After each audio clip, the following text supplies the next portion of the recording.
Okay. All right. We're also recording this, as you can see here. I apologize for the very lengthy for the iPad was desperate need of a charge, so please be careful with the wire that's sticking out there.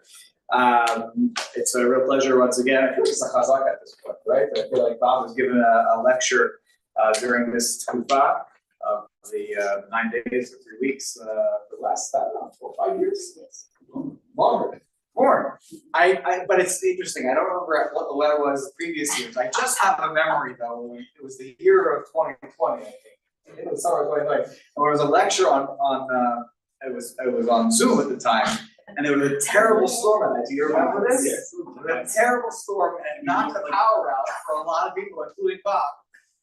We got him back on, but I just happened to had that memory tonight while the weather is not as ideal as we would love to be, but it's a beautiful crowd here. I think we're here about 1492, right? From more than just that, but from Bob. So thank you, Bob, for giving once again our lecture during this time. Thank you. Thank you. Good evening. Issue 12 is a day of fasting and communal mourning. We read Echa, the Book of Lamentations, along with keynote, mournful poems addressing the destruction of the first and second holy temples of Jerusalem, as well as other tragedies that befell the Jewish people in our millennia of exile, including the expulsion of the Jews of Spain on August 2, 1492, Tisha B'Av, which is our topic this evening. I think that our common understanding of Spanish Jewish history is that it came to a sudden and crushing climax on Tisha B'Av 1492. On that date, the golden age of Spanish history, centuries of flourishing Jewish life that gave us the scholarship of Rambam and the poetry of Yehuda Halevi, ended with the mass exodus of Jews escaping to North Africa, Italy, or to the Ottoman Empire. In fact, the edict of expulsion issued by Ferdinand and Isabella only finalized the demise of Spain's Jewish community, whose decline had begun centuries earlier and affected only the remnants of that community. To know what was lost, we need to know what was. To understand Jewish history in Spain requires that it be examined in the context of the tremendous and oftentimes confusing currents that twisted and turned the Iberian Peninsula for 1,500 years. There are maps at the back of the timeline which show some of the changes that took place in terms of who was controlling Hispania during various periods. As turbulent as Spanish history was, that turbulence was nothing compared to the vicissitudes suffered by the Jews of Iberia, who were repeatedly expelled and then welcomed, and then expelled again, who were granted privileges, only to see those privileges taken away, and then later returned. It was a millennium and a half of almost constant population movement, always seeking sanctuary between moments of security and anti-Jewish rights. The Iberian Peninsula was a Roman province called Hispania that gave Rome 4 emperors: Trajan, Hadrian, Marcus Aurelius, and Theodosius I. Theodosius I is important from a Jewish perspective because he was the emperor that made Christianity the official religion of the Roman Empire. Jews are believed to have first settled in the Iberian Peninsula in the late Second Temple period. Jewish communities were reported in the census that Emperor Claudius had taken in 48 and lived in Spain more or less unabated until the Edict of Expulsion in 1492. When I say unabated, mean there were Jews living there. There was a presence. Under Roman rule, Jews were recognized as members of a licit community and were allowed to practice their faith and live in comparative safety and prosperity. Hispania was in the 5th century seized by the Vandals, followed by the Alani, followed by the Suevi, and lastly by the Visigoths. In 429, the Vandals left Hispania and invaded North Africa, leaving the Visigoths to rule.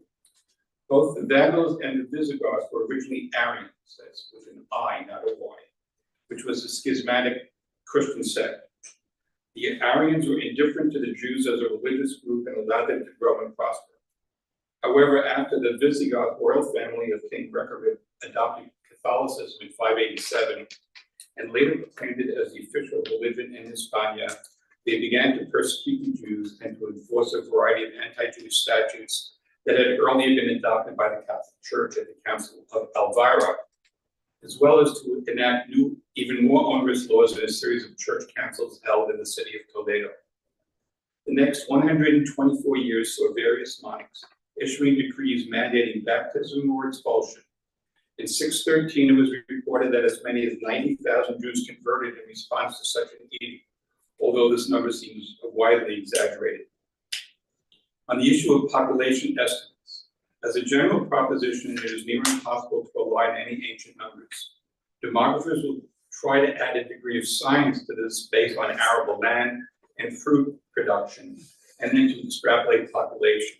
But this does not help to understand population subsets like the Jews.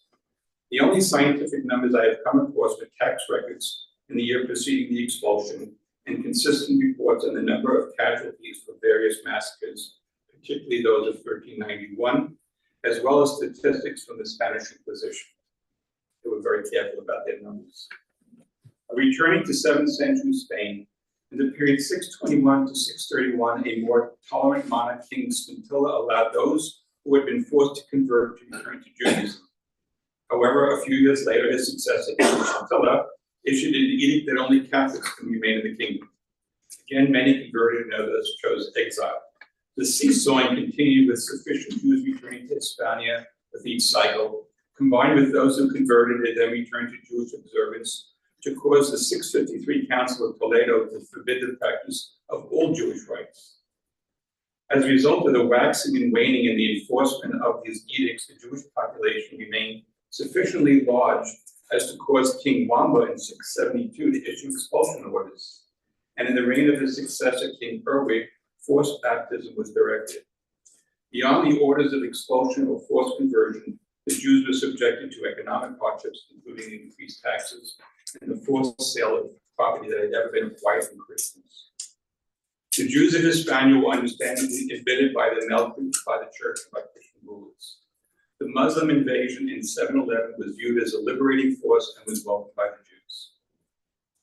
On the eve of the Muslim conquest of the Iberian Peninsula, Caliph Al-Wali I, the sixth Caliph of the Umayyad dynasty, ruled the Muslim world from the Umayyad capital in Damascus, Syria. His empire at that time extended from Arabia across North Africa. In the year 711, his general Tariq ibn Zayed set out from North Africa and conquered Gibraltar. As an aside, the name Gibraltar is derived from the Arabic Jabal al-Tariq, the mountain of Tariq. And the period 711 to 719, he conquered all but the most northern area of Spain. Spain was renamed Al-Andalus. The Muslim conquest and expansion extended northward into southern France, ending with the defeat of the Muslim forces at the Battle of Tours, also known as the Battle of Poitiers, in 732, and that was Charles Martel. That's as far north as the Muslims ever went in Europe. The Muslim conquest ushered in several hundred years of cultural splendor, where the arts and sciences flourished as perhaps nowhere else, and which saw the Jewish community expand into perhaps the largest and most prosperous Jewish community in the world. In the year 750, the Abbasids overthrew the Umayyad Caliphate, slaughtered most of the Umayyad family, and after a few years, relocated the seat of the new caliphate from Damascus to Baghdad. Critical for our history is the surviving Umayyad prince Abdullah Rahman I. Rahman fled to North Africa and from there to Andalusia, where he took over command of the Umayyad armies, and in 756 entered Cordoba, declared himself the Emir of Andalusia, and made Cordoba his capital. Technically, the Umayyads for the next century and a half ruled an emirate and recognized the Abbasid caliphs in Baghdad as temporal and religious rulers of Andalusia. As a practical matter, Baghdad was half a world away and ruled Andalusia in name only. In 929, Emir Abdullah Rahman III proclaimed himself Caliph and broke all ties with the Abbasid Caliphate in Baghdad. Under his rule and that of his son Al-Hakim II, Andalusia reached its greatest political and cultural heights before beginning a slow decline over the next 400 years. Al-Rahman III loved learning and adorned his school with poets, philosophers, and scientists, and he built splendid libraries, mosques, and hospitals. Cordoba was known as the ornament of the world, with over 900 public baths, thousands of shops, hundreds of mosques, running water from aqueducts, and had paved and well-lit streets. From the Jewish perspective, Al-Rahman III is important as he integrated the diverse religious communities and ethnic groups into a unified state and extended the broadest privileges to them. In 961, Al-Hakam II succeeded his father to the caliphate. His cultural interests were broad, and he even commissioned the translation of the Talmud into Arabic. Al-Hakam was followed upon his death in 976 by his 10-year-old son, Hisham II, who was caliph from 976 to 1013. But he was caliph in name only, as the country was effectively ruled by his Grand Vizier Al-Mansur, who proceeded to wage a constant war against the Christian rulers who began pressing down and brought the caliphate to the apex of its political power. In 1002, Al-Mansur died and his son Abdul Malik succeeded him as Grand Vizier. The military success of Al-Mansur and his son Abdul Malik against Christian rulers was made possible by the importation from North Africa of Berber mercenaries. However, these mercenaries sowed the seeds of the fragmentation and ultimate destruction of the caliphate as they brought about a succession of civil wars from 1009 until 1031. The civil wars resulted in the breakup of the unified state of the caliphate into 39 city-states known as taifas, ruled by local emirs, the largest being Malaga, Seville, Granada, Cordova, Toledo, Valencia, and Zaragoza. These principalities waged constant war against each other, ultimately allowing the Christian North to begin to make military inroads in reconquering Spain. Notably, they captured the city of Toledo in 1085. This loss led the Emir of Seville to seek the assistance of the Almoravids, a puritanical Muslim dynasty from North Africa. However, during this almost century of instability, the Jewish community largely held their own, emigrating from Cordoba to the Taifas, and various Jewish grandees served as viziers, generals, and trusted advisors to the emirs of these principalities. Following the invitation from the Emir of Seville, in 1090, Al-Andalus was invaded by the Almoravids. The Almoravid rule placed new restrictions on its Jews, although worse was to come. By 1102, the Almoravids had conquered Valencia and then all of Andalusia, but had to face off against Emperor Alfonso VII of Castile, who defeated them at Zaragoza in 1118. Soon the Almoravid North African and Iberian Empire was being assaulted by an even more radical Islamic sect, the Almohads. In 1145, the Almohads sent a large army into Andalusia, conquering Cadiz in 1146, Jerez in 1147, and Seville and Cordoba in 1148. Within a few years, the Almoravids were replaced by the Almohads. The Almohads and their fanaticism, Puritanism, and visions of world domination bring to mind the radical Islamic movements that have arisen during the past 40 years. Under the Almohads, Jews and Christians were no longer regarded as part of society and were not extended the traditional protection of the seventh Caliph Omar, known as the Pact of Omar. The Almohads banned from their empire religions other than Islam, and in many places, Jews and Christians were confronted with the option of conversion or death. The Almohads destroyed to Muslim houses of prayer. Beginning this period, Christian rulers in the north of Spain began relentless wars to expel the Muslims from Spain. These wars culminated in 1492 with the fall of the last Muslim kingdom of Granada, ironically reversing what had happened in 711 as conditions worsened in Muslim Spain in the 12th century, and as conditions improved in the expanding Christian kingdoms, Jews began a reverse migration northward. There is a popular idyllic vision of Jewish life in Spain, of Jews, Arabs, and Christians living together in peace and harmony, known as the convivencia, which supposedly lasted from the Muslim Umayyad conquest in 711 until the Christian reconquest. According to this interpretation of history, this purported culture of tolerance enabled Jews to flourish during this period as nowhere else, and it was a forerunner to the open society of contemporary Western democracies. This vision is fantastical to the extent that Moorish Spain is seen as a utopia, but there is an element of truth to the vision, albeit limited in time and scope. Bernard Lewis, in his study of the Jews of Islam, argued that this vision was a theological absurdity, as Islam did not offer equality or even pretend that it did. However, he also acknowledged that generally the Jewish people were allowed to practice the religion and live according to the laws of their community. Jews and Christians, as Alal Kitab, people in the book, were given second-class status as dhimmis, which was provided for under the Act of Omar, which principally consisted of accepting the lowest social status and religious status and paying the jizya, a poll tax. Noteworthy is that the restrictions to which they were subjected to under Islamic law during the Umayyad Caliphate were social and symbolic rather than tangible and practical in character. Convivencia was mainly an economic and cultural coexistence. There was always the element of competition, mistrust, and hostility between the communities. Jews and Christians were never fully assimilated into Andalusian society, but they were integrated and engaged in normal daily contact, which led to cultural interchange. While cultural interchange between Muslims and Jews was strong, the strict boundaries of social distance between the religions were maintained. Muslims, Christians, and Jews lived in their respective communities, and intermarriage was not accepted. Each religious community remained convinced of the superiority of their own faith. Apostasy from Islam to Judaism or Christianity was punishable by death, although prior to the forced conversion brought on by the Almohavids, there were limited numbers of instances of Jews who converted either for conviction or social and economic convenience. The Umayyad Caliphate served as a magnet for Jews to move to Andalusia.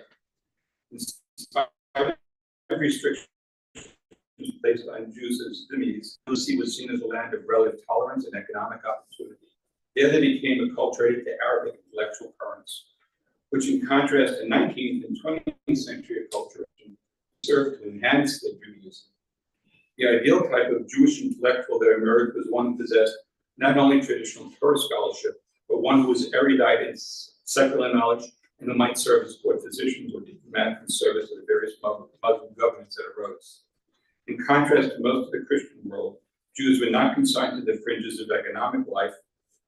Rather, they were active in all aspects of Iberian commerce as merchants, bankers, farmers, tradesmen, and manufacturers. Jews exercised communal self-government, administered their own courts, collected their own taxes, and ran their own welfare and educational systems.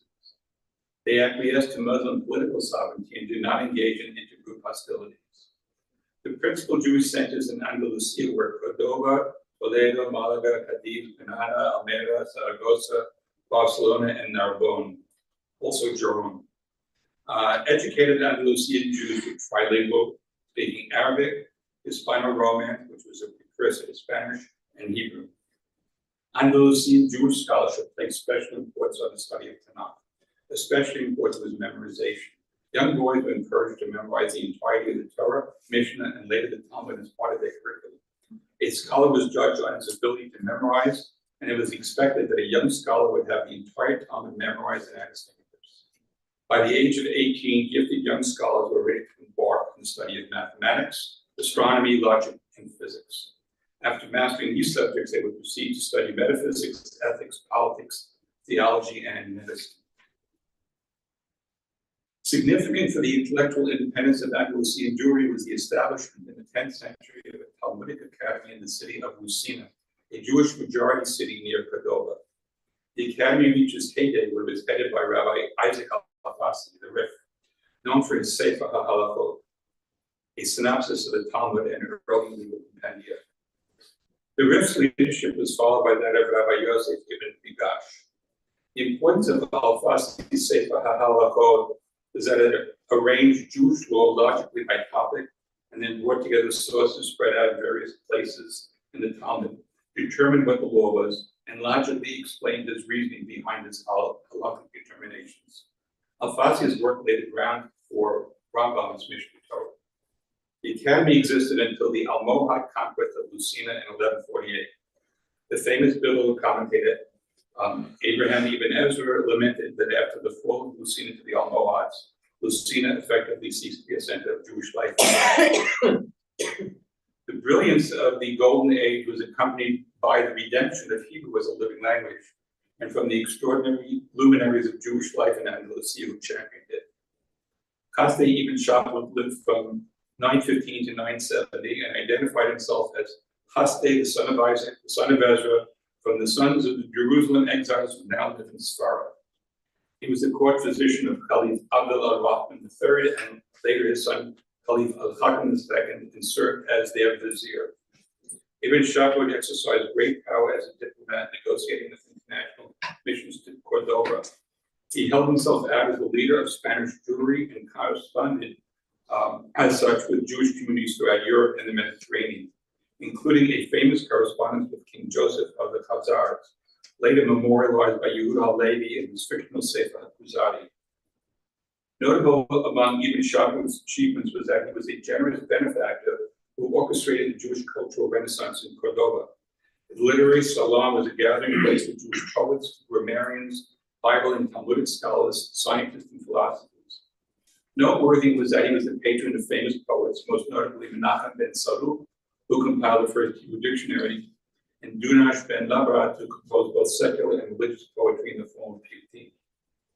The new Hebrew poetry championed by Ibn Shahrud, although influenced by the Arabic style, was distinctly Jewish and gave voice to a new religious and social ideal, defining one who was educated as not only having religious training, but possessing a knowledge of philosophy, science, and literature. Of interest is that Jewish intellectuals in this period wrote prose and philosophy as well as scientific treatises in Arabic, while their poetry was composed largely in Hebrew. Shmuel Nagrel, also known to us as Shmuel HaNagid, lived from 993 to 1055, was a military general, vizier of Granada, and a Hebrew poet. He led armies in the field by day, studied Talmud and wrote commentary in his tent at night, and composed secular and religious poetry.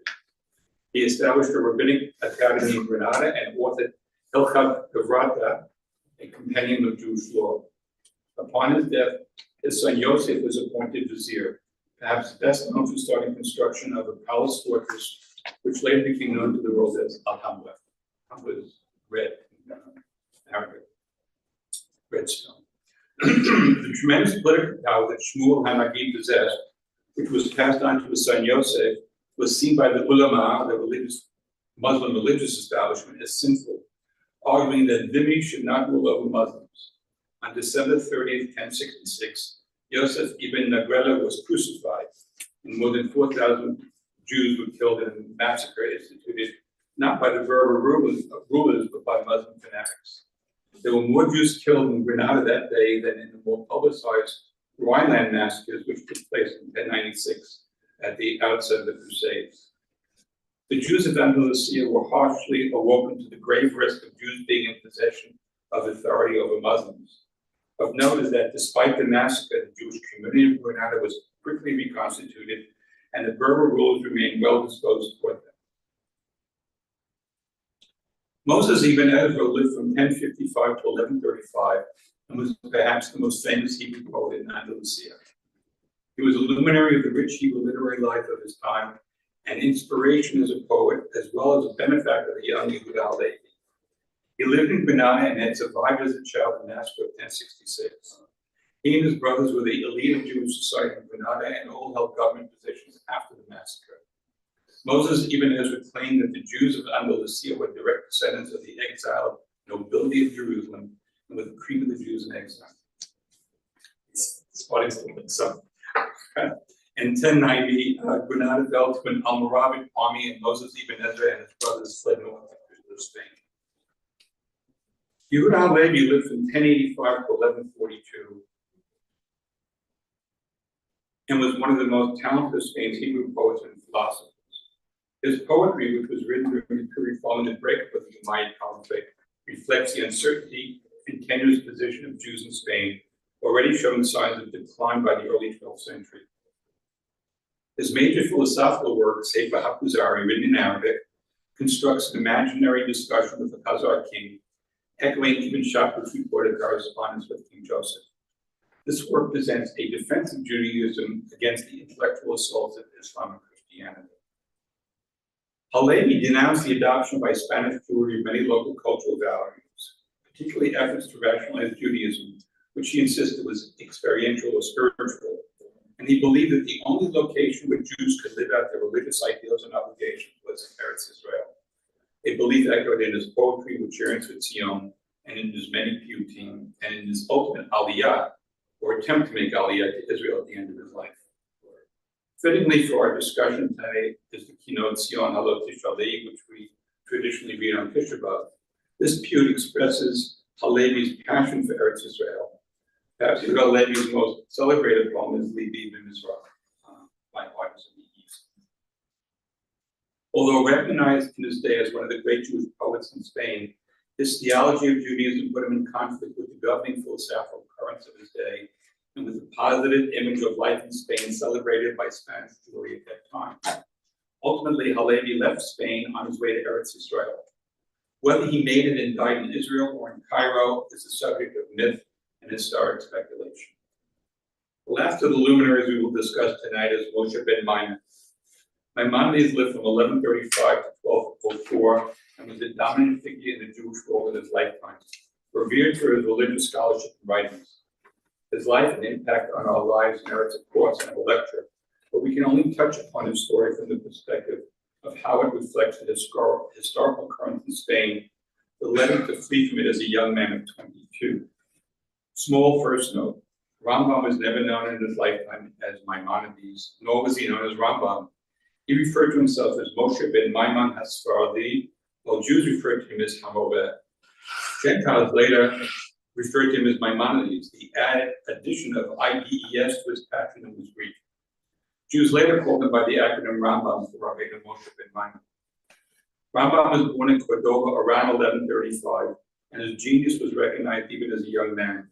Some of his biographers report that he wrote his treatise on the art of logic at the age of 16. He was a polymath, writing treatises on mathematics, astronomy, logic, ethics, medicine, and from the Jewish perspective, philosophy, being the author of Moreh Nevuchim, a guide to the complex, which he wrote in Arabic.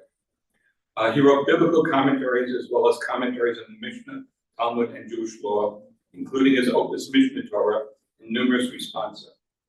Later in his life, he served as a physician to the royal court of Saladin, as well as for a few years as a representative of the Jewish people in Egypt with the title of Nagi.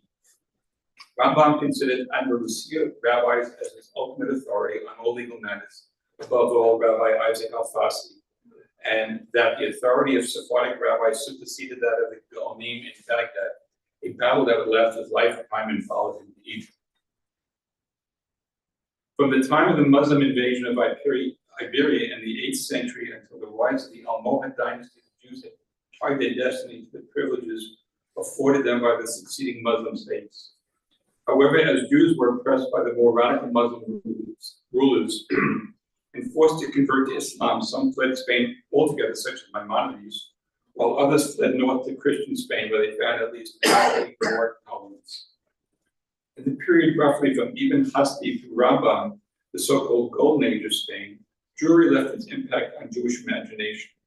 In this period, Spanish Jews succeeded in creating a new educational and cultural ideal, as well as attaining unprecedented political and financial success.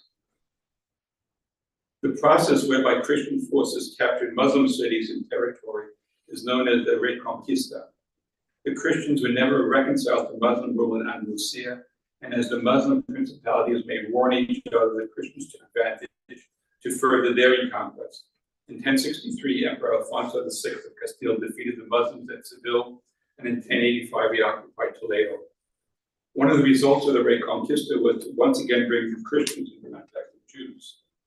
Oddly enough, whereas the Jews had welcomed the initial Muslim conquest in the 8th century as freeing them from the yoke of Christian oppression, by the time of the Berber occupation of Andalusia, the radical Islam they brought with them caused many Jews to flee north to Christian territories where conditions were less harsh. While conditions at any one time were less harsh than under the Almohads, Christian rulers in Spain during the period of the Reconquista one moment granted the Jews privileges and then in the next persecuted them. Thus, Emperor Alfonso VI, the conqueror of Toledo, was benevolent in his attitude towards Jews, resulting in his realm becoming a sanctuary for Jews fleeing from Muslim oppression. However, in 1108, following a Muslim victory at the Battle of Uklis, an anti-Jewish riot broke out in Toledo where many Jews were slain and their houses and synagogues burned. His son, Alfonso VII, initially reversed his father's tolerant decrees, but later restored them and even elevated Yehuda ben Yosef ibn Ezra to be his court chamberlain. His son, Alfonso VIII, granted the Jews even greater influence. However, in 1195, Alfonso VIII was defeated at the Battle of Alarcos and all of Castile was threatened with being conquered by the Almohads. In an effort to save Alfonso's army, the Archbishop of Toledo called for a crusade. In 1212, the Crusader forces were instrumental in turning back Muslim advance into Castile, but the Crusaders first turned upon the Jewish community in Toledo, robbing and killing many, until Alfonso was able to stop the carnage. After the Christian victory, Alfonso issued an edict recognizing the improved legal status of his Jews, but this status was short-lived, and under succeeding kings and pressure from the church, Jews were persecuted. In 1215, the Fourth Lateran Council, called by Pope Innocent III, promulgated a decree that Jews had to live in separate neighborhoods and were round yellow badges. In April 1250, Pope Innocent IV issued a papal bull that directed in part that Jews could not build new synagogues, that they may not associate with Catholics, they could not live under the same roof with them, share meals, or use the same bath. Jews could not employ Catholic nurses or servants, and Jews had to wear a yellow badge on their clothing. Nonetheless, even in the face of church and popular opposition, Jews continued to fill important positions in the government administration, but it was always a precarious position. Toward the middle of the 14th century, Shmuel Halevi Abulafia was invited to the king of Castile and treasurer of the kingdom. He built a magnificent synagogue in the Moorish style that was completed in 1364. This synagogue cost Abulafia his life, as the king was convinced that Abulafia had built the synagogue with embezzled funds, and he was executed, and the synagogue was converted to a church. It was Christian Santa Monica la Blanca. In 1300, it is estimated that there were about 120 Jewish communities, with some historians claiming that the Jewish population was as large as 500,000. In 1328, 5,000 Jews were reported to have been killed in Navarre. In 1348, the bubonic plague came to Spain. As elsewhere in Europe, the Jews were scapegoated and many were murdered, in addition to large numbers of Jews that fell victim to the plague.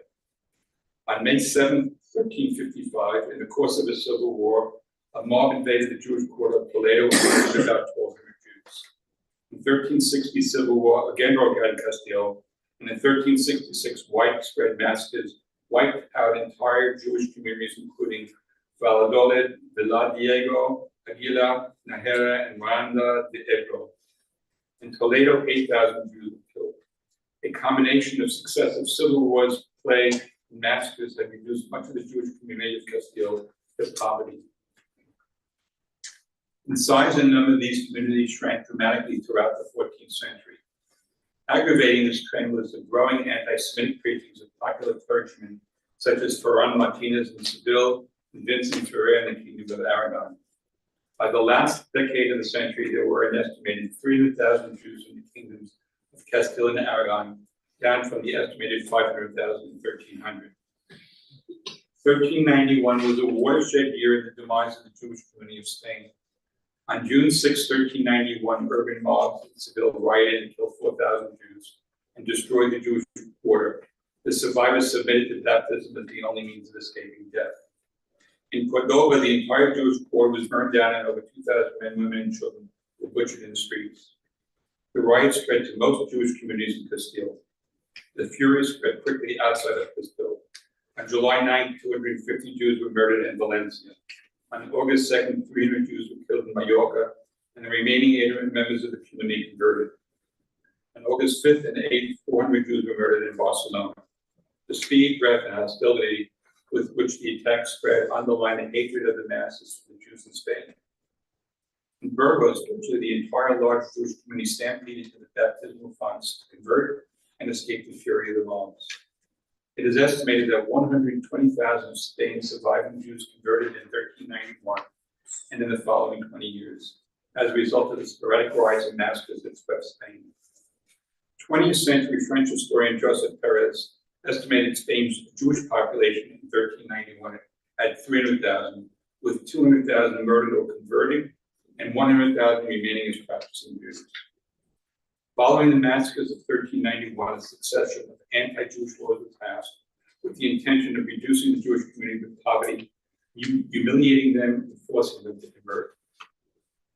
The persecution of the Jews was pursued systematically and affected every level of their lives and their religious observance. In 1412, a decree was issued for Castile, which deprived Jews of the right to hold office or possess goods. They were excluded from various trades such as grocer, carpenter, tailor, and butcher. They could not bear arms or hire Christians to work for them. They were not allowed to eat, drink, bathe, or even talk with Christians, and they were forbidden to wear anything but coarse clothing.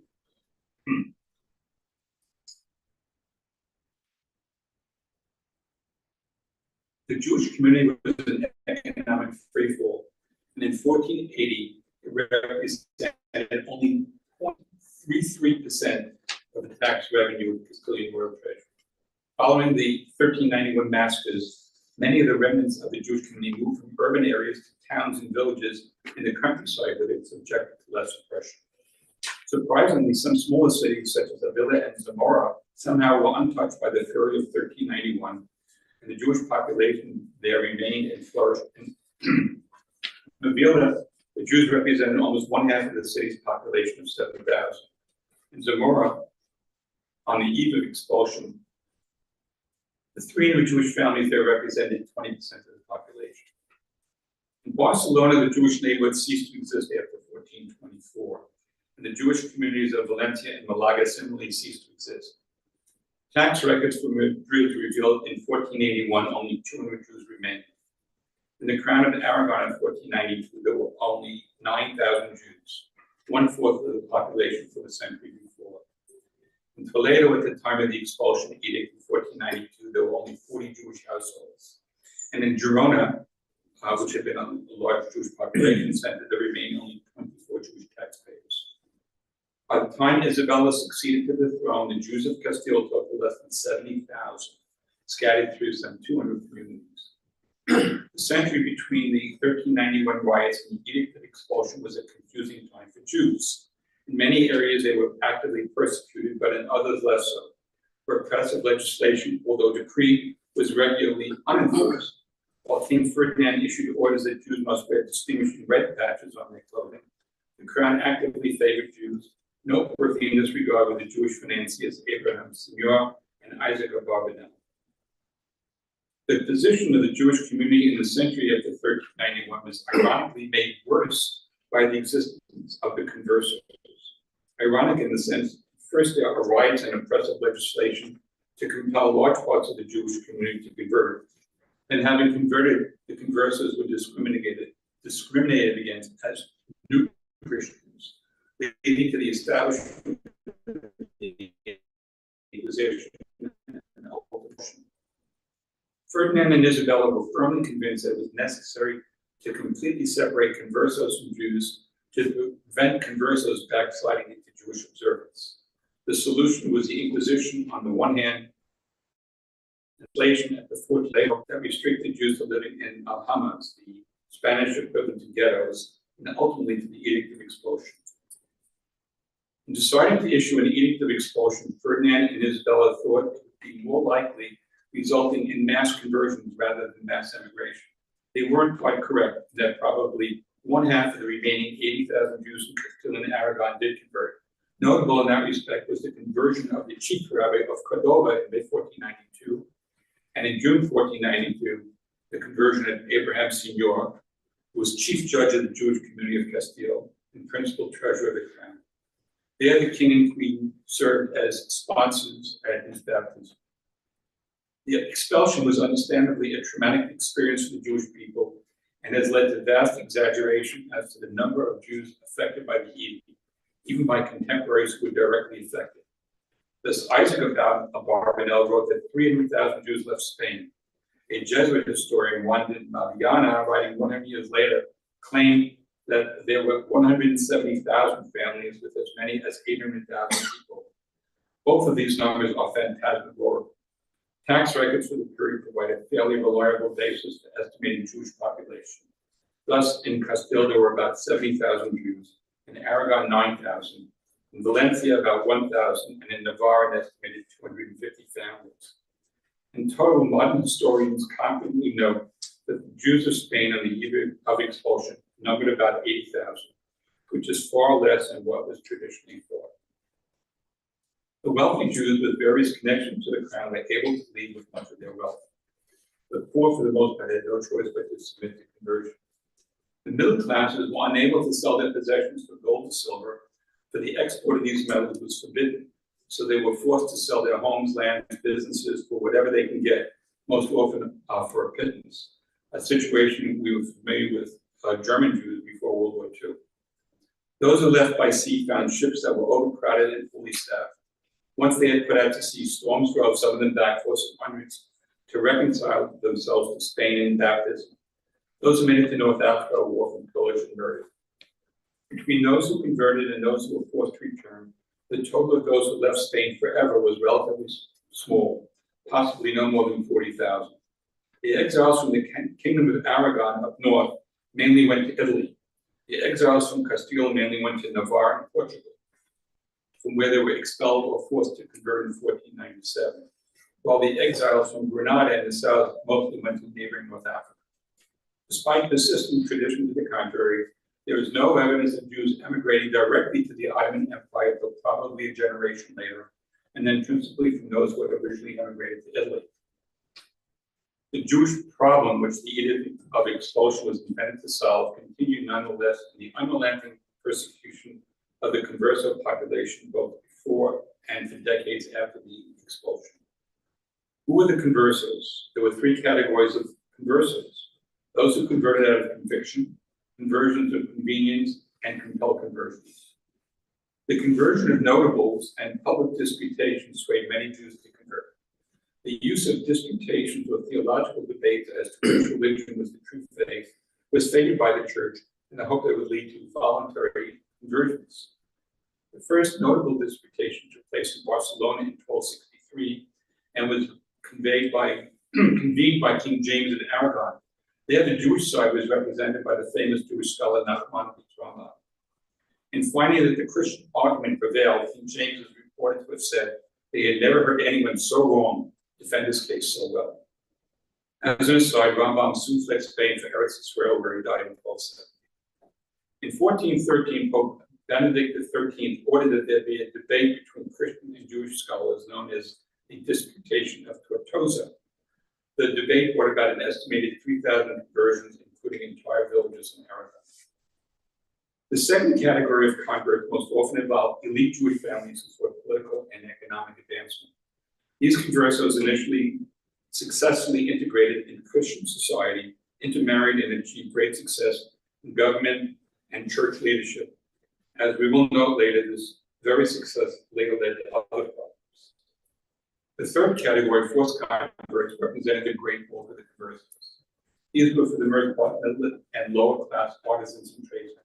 They married other conversos and lived in their old Jewish neighborhoods, where synagogues were converted into churches exclusively for conversos. These conversos did not effectively integrate into Christian society, nor did they have contact with the elite classes of conversos. It must be noted that the term converso was applied not only to the converso himself, but it became a class for all of his succeeding generations. By the early 15th century, Spanish rabbis still expressed the view that most converso were anusim, forced converts. However, by mid-century, they took the view that most were mushumadim, voluntary Christians, and thus apostates. Ben Zion Netanyahu, in his monumental study on the Spanish Inquisition, observed that by the middle of this 15th century, conversos with 3 generations removed from Jewish practice and relying upon substantial contemporary documentation, he concluded that at that point, conversos must be viewed as true believers in Christianity. The success of the converso elites led to resentment among all Christians. An example point is Solomon Halevi, who had converted and then transitioned from being the chief rabbi of Burgos to bishop of Burgos. Within 50 years of the 1391 massacres, conversos occupied many important positions in the government, in the universities, and in the church. The success of these so-called new Christians led in the 1440s to a profusion of anti-conversion converso riots, as well as legislation in many locales limiting converso power and the right to pursue certain occupations. The year 1473 saw widespread riots and the massacre of conversos throughout the peninsula.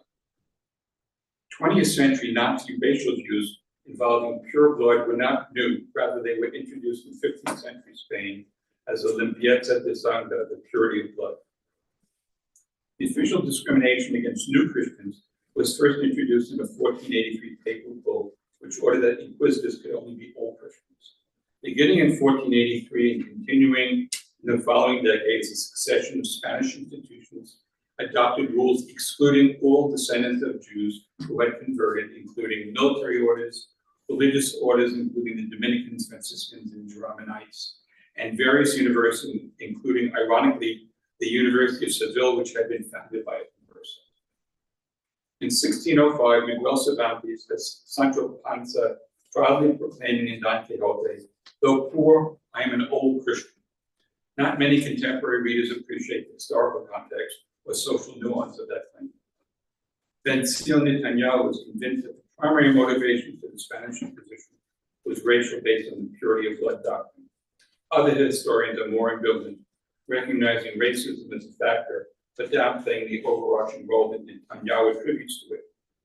Professor Henry Kamen claims that La Pienza de Sandra was confined to a limited number of institutions, and even there was not uniformly enforced, and rejecting Netanyahu's thesis that Spain was in the grip of a racialist frenzy.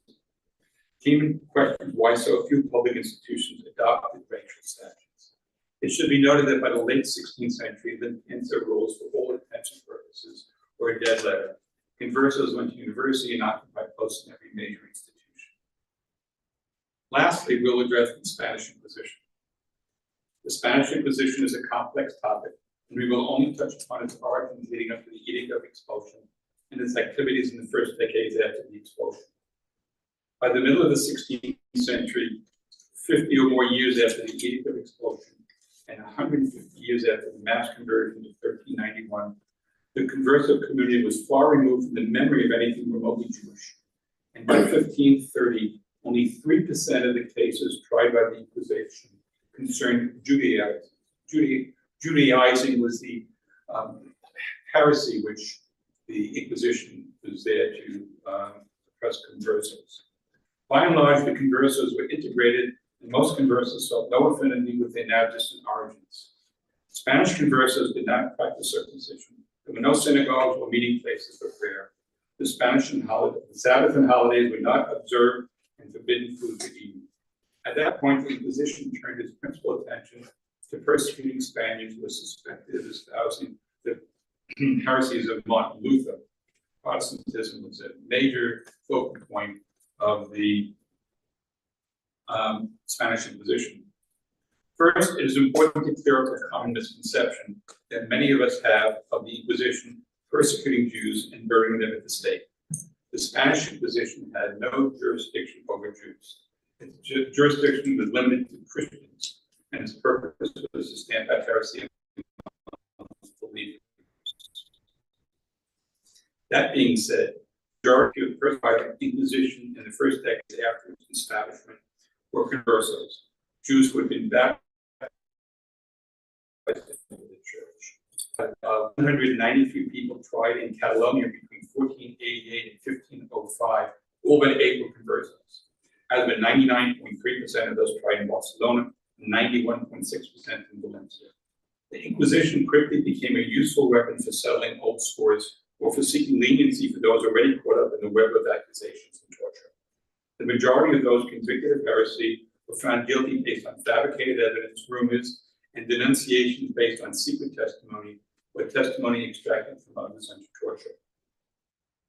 Perhaps the most infamous of the inquisitors was Damast de Torquemada, who was a Dominican friar, personal confessor for Ferdinand and Isabella, and the first Grand Inquisitor. He was renowned for his use of torture, and it is estimated that during his tenure, almost 2,000 conversos were burned at the stake as Judaizers. Popular paintings during this period would depict the auto da fe. Public proceedings with those convicted by the Inquisition would be paraded, typically in the main square of the city or town. The majority of those found guilty by the Inquisition were found guilty of minor religious infractions and sentenced to penitence and monetary fines, sometimes amounting to total confiscation of their assets. They would be seen in these paintings wearing distinctive clothing and dunce caps. Those sentenced to death would be paraded to the stake where they would be publicly burned to death. If they repented, they would be mercifully garroted before their bodies were burned. If they were convicted in absentia, their effigies would be burned. The Inquisition remained active in Spain from 1483 to 1525, during which time approximately 5,000 Jewish conversos were killed. Perhaps appropriate to ending this lecture is this footnote. Jews who fled from Spain to Portugal in 1492 became caught up in a Portuguese expulsion edict in December of 1496, followed by a mandatory conversion decree in 1497, forcing the entire remaining Jewish community to convert. The Inquisition in Portugal was authorized in 1536, and in a 19-year period, there were 50 orders de fe leading to a flight back to Spain of many Portuguese conversos, where the Spanish Inquisition was preoccupied with persecuting Protestants and not Jewish conversos. However, between 1660 and 1720, the Spanish Inquisition once again turned its primary attention to Judaizers, now mostly Portuguese conversos, and 2,200 persons were prosecuted for heresy, leading to a flight of many conversos to Amsterdam. Once in Amsterdam and freed from the reach of the Spanish Inquisition, many returned to Judaism.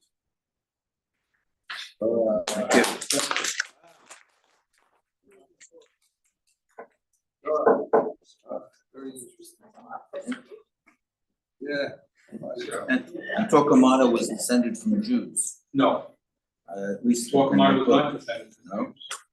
Jews. He had an uncle who was a bishop, who arguably had some Jewish blood somewhere in his up his tree, down his tree, whatever. But that's not the fact that Torquemada himself was not. His uncle's name was Torquemada, but Uncle Torquemada. Any questions or? That's what he had in that. So the Almanites, were they Shia or were they Sunni?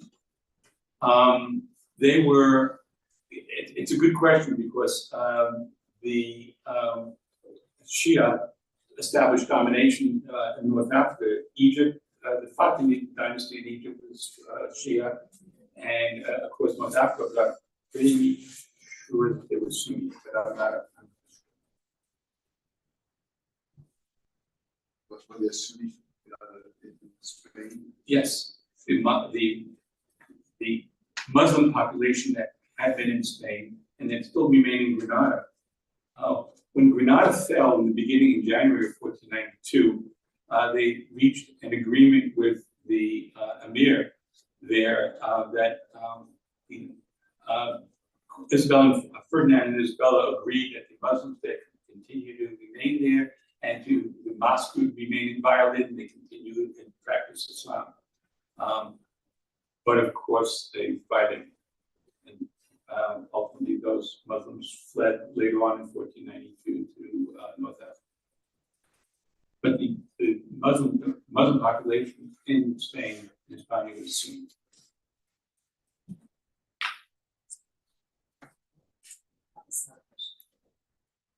Okay, so this has been a mind-boggling. I say this has been a mind-boggling series of impressions with occasional let up. What do we know about the motivation of the people who are doing all these nasty things to us? Religious. All religious? All religious. Except, no, I'm sorry.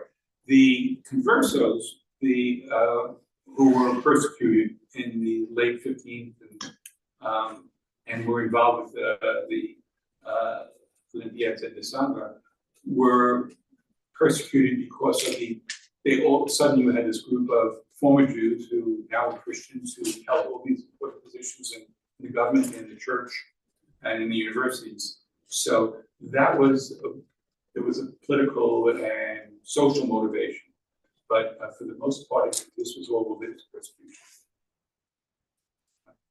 Did the general population accept, participate? Were there righteous Gentiles? Do we have any evidence of what? You know, in the I noted that at the beginning of the 14th century, there were 120 communities, and later on there were 200 communities. And that was because as a result of the massacres, people fled to the countryside and they found refuge in smaller towns and villages, which were much more accepting to them. But these massacres were taking place by the people. I mean, these were popular massacres. Right. They weren't government inspired.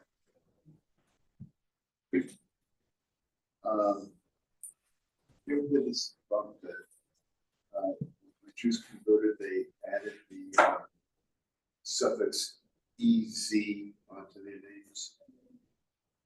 Very So often that- when they were baptized, they took their names off. Didn't come Schwartz is. They took, when they were baptized, they took new names. The names were very, very different from their original. Usually they were fruit trees, fruit names. Names, yeah, they changed it, that's how they recognize each other. Because they had a name of a fruit, pear, in Spanish and in Portuguese. And that's how they were able, the conversos, to recognize each other, which was not a normal thing. And, we come from Brazil, and, most of the Brazilians have this fruit tree name because they came from Portugal and Spain.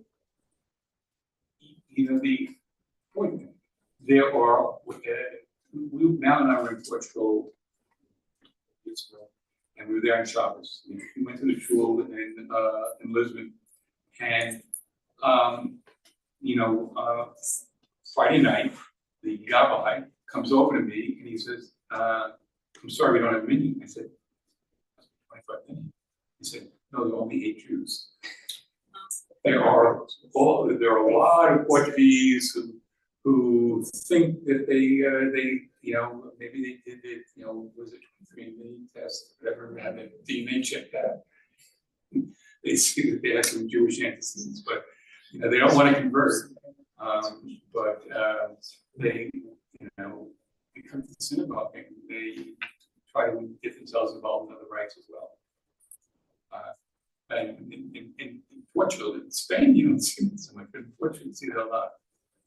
No, but that's how it was when they left Europe to go to Brazil or to South America. Well, thank you all for coming on this. Lovely evening. Thank You could have had a vote. You had a vote.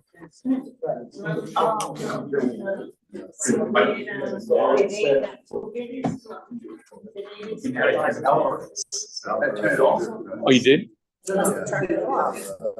That's for passport in the middle. I'm sorry? Oh, I say passport for. Oh. I don't know, I think it started with